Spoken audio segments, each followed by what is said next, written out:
예배할 수 있도록 은혜 주신 하나님을 찬양합니다. 우리에게 가장 좋은 방법을 주시고 말씀을 순종하라고 명하셔서 말씀대로 따라오는 자들에게 한량없는 은혜와 은총 부어주시는 하나님 영광 받으시기를 원합니다. 하나님은 우리들에게 말씀을 거역하고 지존자의 뜻을 멸시하면 다시 돌이킬 수 있는 징계라는 것을 통해서 다시 한번 마음이 고통을 통해서 하나님을 찾을 수 있는 통로를 열어놓으시고 그냥 버리지 아니하시는 하나님이십니다. 우리가 겸손하기를 원하면서도 때때로 교만을 쫓아갈 때가 참 많습니다. 순간순간 속아 넘어갈 때가 많습니다. 아버지, 그럴 때 다시 한번 말씀 앞에서 하나님의 말씀을 거역하지 않고 하나님의 말씀이 들려지며 순종하는 자들, 주존자의 뜻을 멸시하는 것이 아니라 주존자의 뜻을 잘 헤아리는 자들, 그래서 하나님의 건지시는 방법을 오늘 말씀으로 말씀하실 때에 하나님이 말씀하시는 대로 하나님이 건지시는 방법대로 신앙생활하는 자들이 모두 되어지도록 은혜 주시옵소서. 예수님 이름으로 기도하옵나이다. 아멘. 하나님이 건지시는 방법이 있어요. 하나님은 말씀을 거역하는 자들에게 또 지존자의 뜻을 멸시하는 자들에게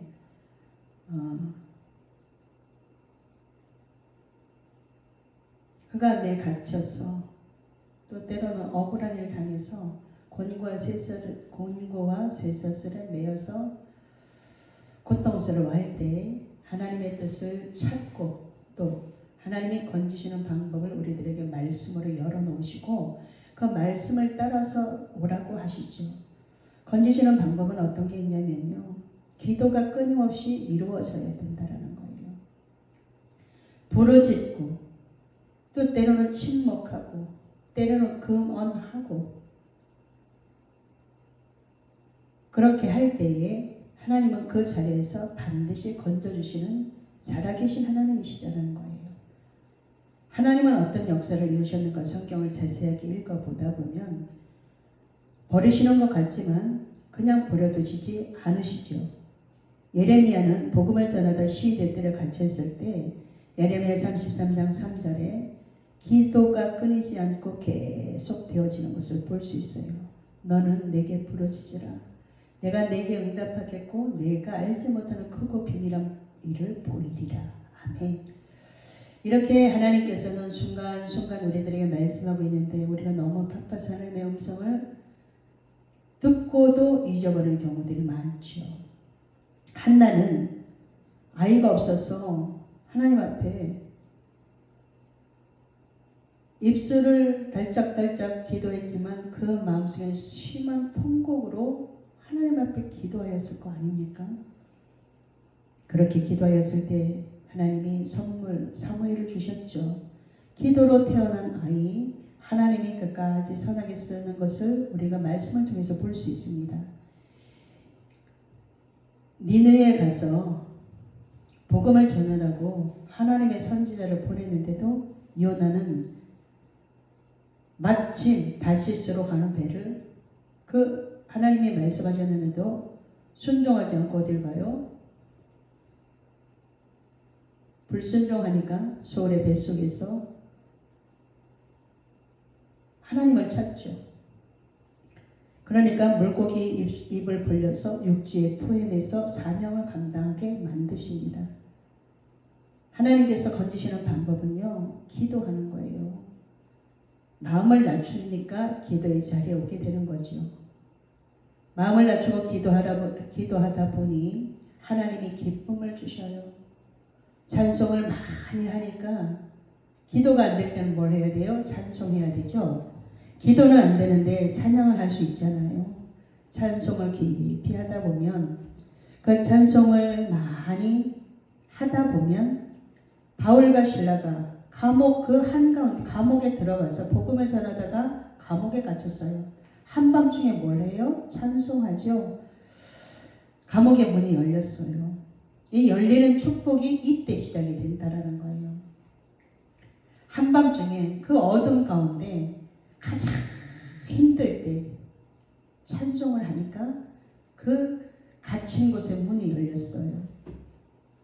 찬송을 많이 하면 세리장을 꺾으시고 논문을 깨뜨려 주시죠. 열린 문의 축복을 그때 주시는 거예요. 시편 119편 164절에는 하루에 7번 찬양하니, 다윗이 하루에 7번 찬양, 하루 종일 하나님을 찬양하는 그 일을 했더니 하나님이 장애물을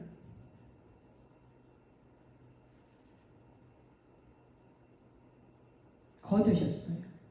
장애물이 많습니까? 찬양을 많이 하면 내 믿음이 올라가고 내 기도가 올라가고, 그러면 그 장애물이 아무것도 아닌 것으로 보일 때가 있지요. 말씀을 보내서 위경 가운데서 건지시는 이 하나님을 만나면 말씀을 점점 많이 묵상하게 되고 점점 많이 읽게 되고 점점 많이 쓰게 돼요. 저는 계속 말씀을 쓰고 읽고 암송하라고 계속 이야기해요. 말씀이 빠진 신앙생활을 해보는 경우가 있죠. 10년 전에 읽어놓은 말씀을 가지고 10년 동안 살아가는 경우도 있더라고요. 그렇기 때문에 오늘은 오늘에 필요한 일용할 양식을 말씀에서 찾아서 하나님의 뜻을 발견하고 출발하는 거예요. 우리가 어렵고 힘들 때 하나님은 말씀으로 그 위경에서 건져주시는 것을 경험한 사람은 말씀을 놓지 않게 된다는 거예요. 하나님이 건지시는 방법은 감사제를 드려라 라고 말씀하셔요.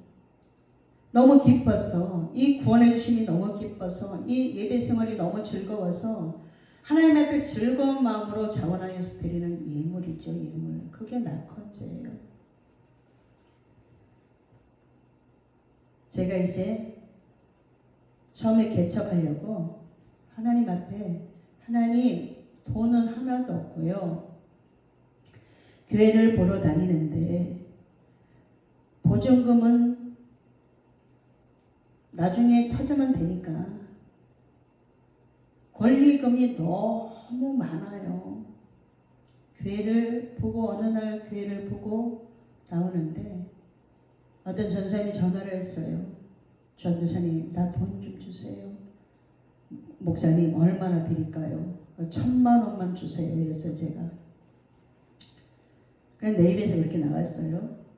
그랬더니 그 전사님이, 목사님, 제가, 근데 왜 돈이 필요하세요? 그러길래, 지금 교회를 보고 나오는데 권리금이 1,200에다가 보증금이 얼마에다가, 근데 이런 이야기를 다 했어요.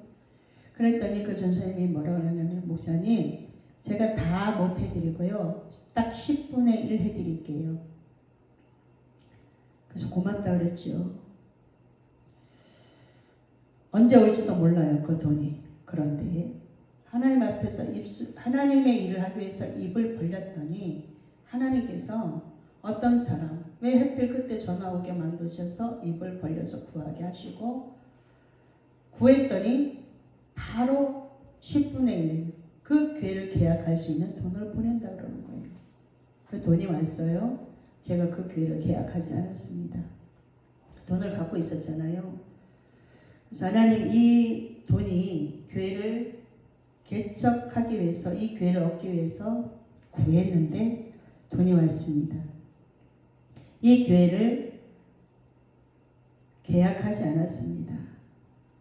이거를 하나님 어디다 쓸까요? 그냥 놔뒀다가 나중에 교회 개척할 때 써도 되잖아요. 그런데 저는 이 돈이 있음으로 인해서요, 여러 가지 생각을 하는 게 싫어요. 그래서 어떻게 할까요, 주님? 이렇게 하나님 앞에 구했더니 하나님께서 어떤 사람들을 만나게 하냐면 장애인들을 이렇게 도와주는 사역을 하는 어떤 목사님 부부를 만나게 하셨어요.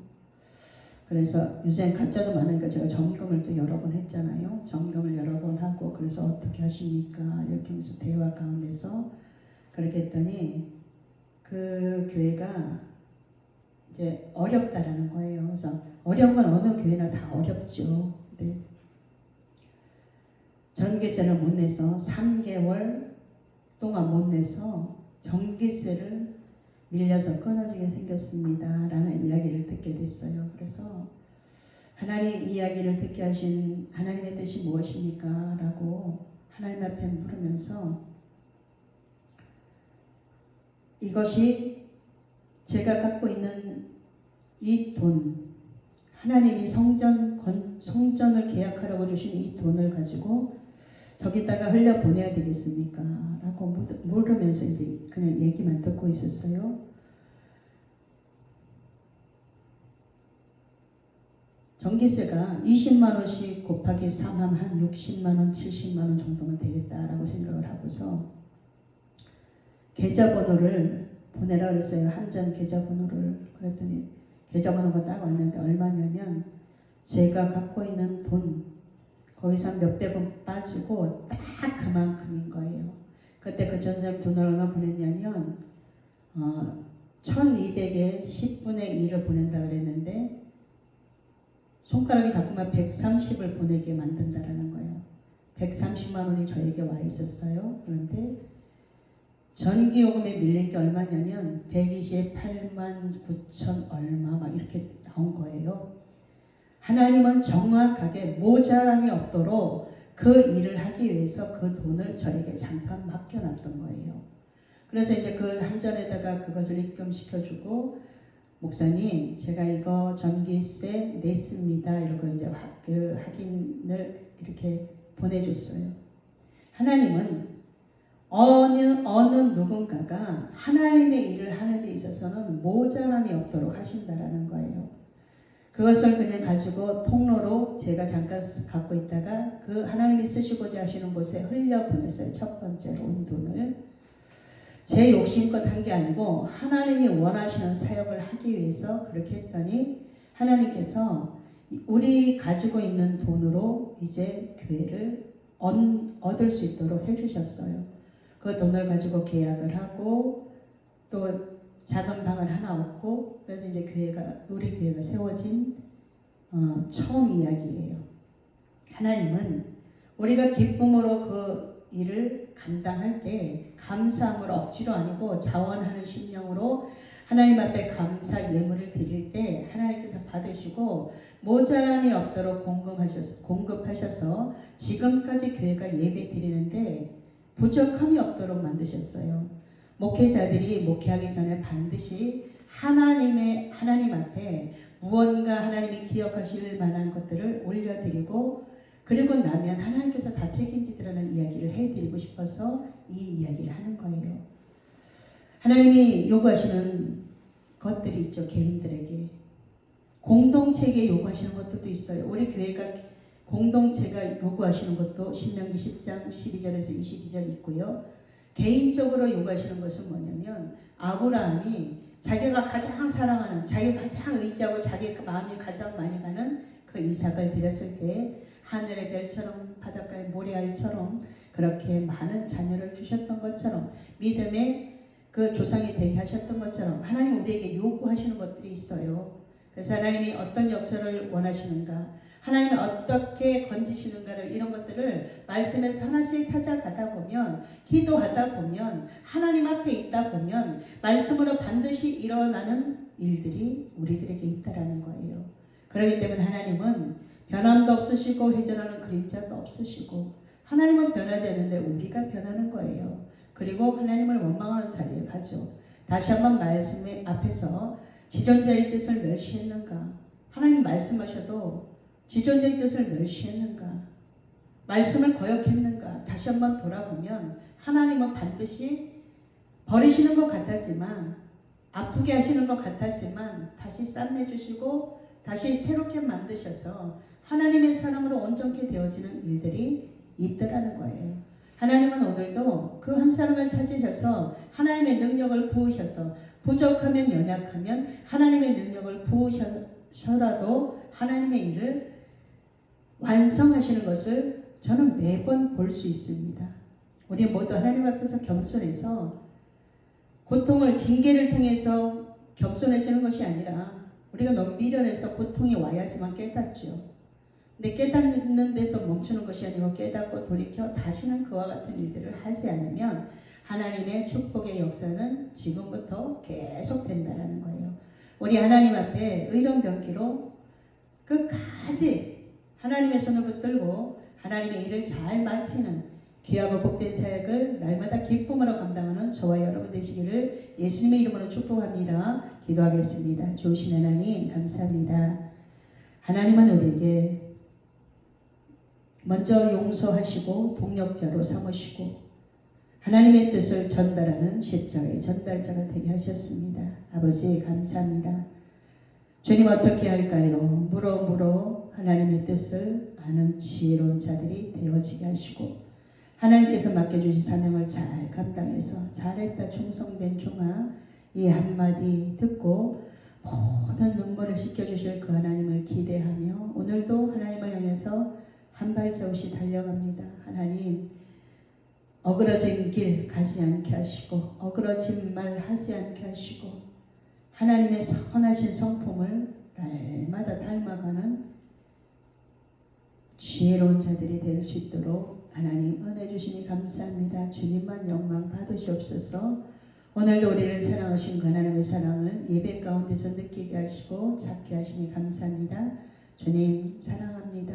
주님 영광 받으시옵소서. 예수님 이름으로 기도하옵나이다. 아멘.